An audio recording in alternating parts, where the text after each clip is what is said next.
Tony Grossi has covered the Browns for probably close to 3 decades. He's an analyst for ESPN Cleveland.com, ESPN WKNR, and Tony joins us. Now, Tony, can you clear up things for the last week? Wait, what has sort of happened there in Cleveland with Johnny Manziel and the Browns?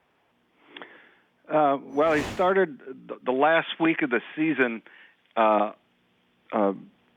coming off the 15th game, right? So he got roughed up in that game in Kansas City, ran for over 100 yards, and made a close game of it. And then 3 days later, he reported to the facility and complained of concussion symptoms, headaches, sensitivity to light. And by the end of the day, which was Wednesday of the final week, they declared that he was diagnosed with a concussion. So he, was going to be out the final game against Pittsburgh.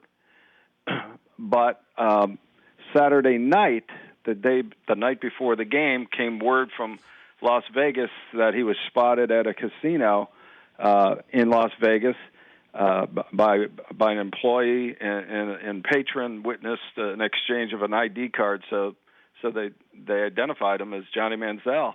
And then he was supposed to be at the team facility Sunday morning of the final game because he was under concussion protocol, and he was absent from that. And the club didn't know where he was at that point. Have we seen Johnny Manziel? Well, the media haven't, but he reported back to the facility Monday, yesterday, which is the exit day, for the team. Final day, get your exit interviews in with the coaches, although all the coaches were fired. So he was seen. Players said that they saw him at the final team meeting. Was Manziel sent home during the final week, or at least leading up to the season finale, because he was disheveled and inebriated, as has been reported?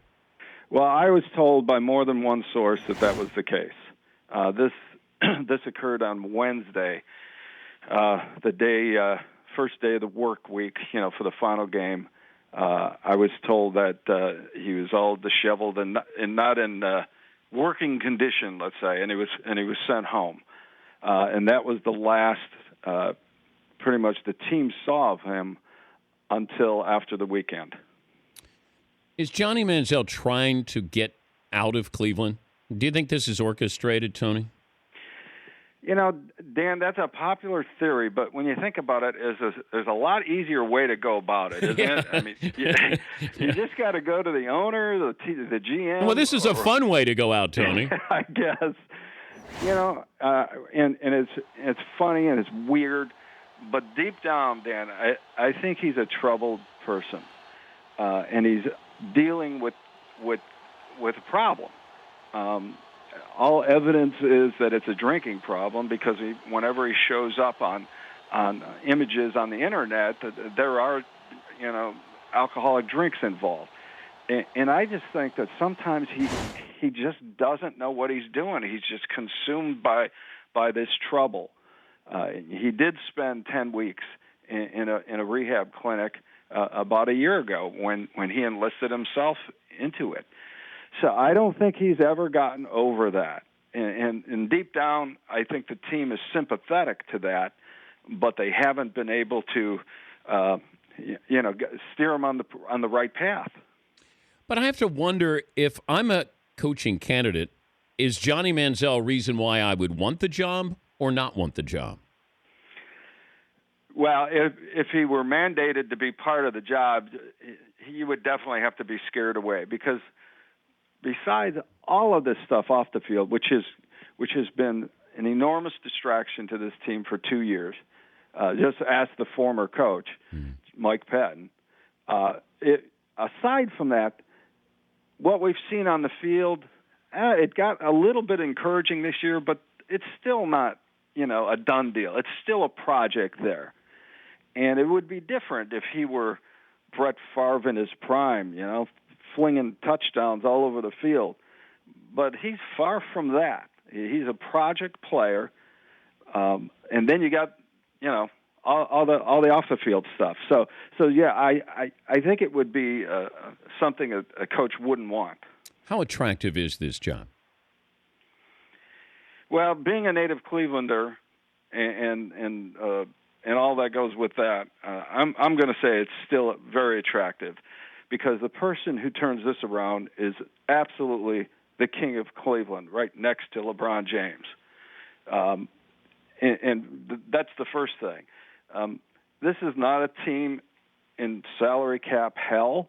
You don't have to deconstruct a bunch of gaudy contracts before you could start your rebuilding, like Oakland had under Reggie McKenzie when he got there.